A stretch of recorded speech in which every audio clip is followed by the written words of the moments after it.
On this week's episode of YYE, we're talking everything paint with owner-operator of TriColour Painting, Mick Phelan. Mick, thank you so much for being on YYE and welcome to the show. Thank you for having us in your home. Why don't we start off by having you tell us about your business? Oh, very good. Thank you, Jamie, and thank you for having me. TriColour Painting is a residential painting company. We've been in business for 5 years. People often ask me, why did I start my painting company?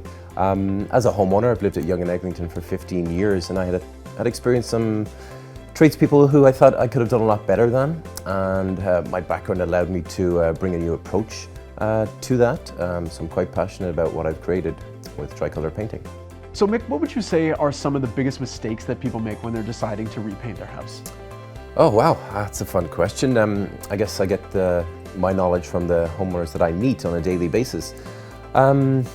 I feel sometimes I've seen clients who have a lot more stress than they should have. Where does that come from? Sometimes people decide to tackle projects on their own. And believe me, people can work in their homes and do quite fine work and everything can be okay, but the clients I've seen are regretful that they started the process, because it is a process. So specifically what I see is people who've taken, they're 4 weeks into their paint job and it's getting out of control. I hear these concerns. So ultimately I think it's important to know how big a job is before people try and take it on themselves.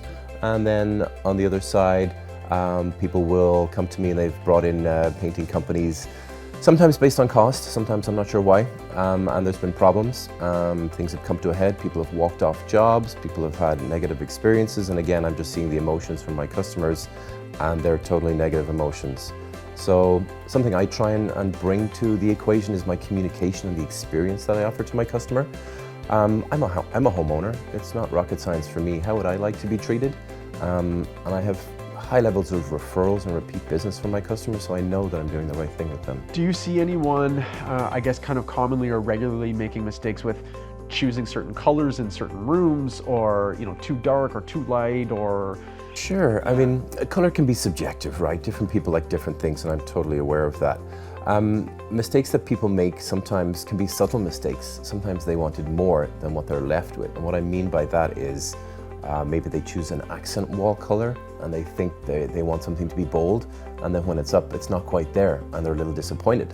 And ultimately, I'm not happy until my customers are happy, so I take that on board, and we're not at a happy conclusion. So there's ways around that. I mean, I'm happy to consult on colors, but really I like to work with an interior designer. I have one on board. If that's not something a customer wants to do, I encourage them to speak to their network and get a second opinion.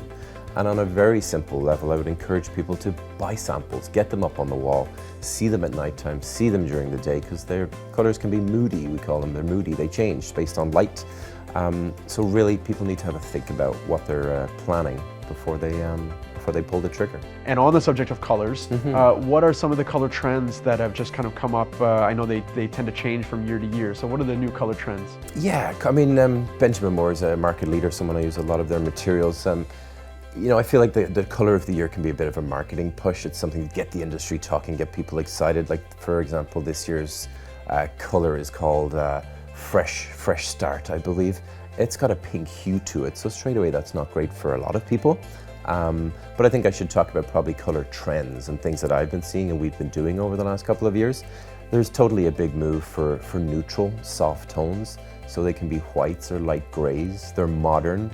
In general, lighter colors make rooms look bigger. That's something at Yonge and Eglinton we all probably look for and crave. Sure. So there's something practical there. Yes, a fun dark accent wall is a great idea, fun in kids' rooms or bedrooms, but generally speaking, color trends are light, close to white, and those light grays again. We're gonna take a pause with the video right there. Mick was providing so much value for our audience that we didn't want to leave anything on the cutting room floor, but we also didn't want to make a 9-minute video. So stay tuned next week. Mick has some great tips for people who are thinking about painting their home. I'm Jamie Harnish, Toronto Real Estate Navigator with Bosley Real Estate. Thank you so much for watching this episode of YYE, and I look forward to seeing you again next week.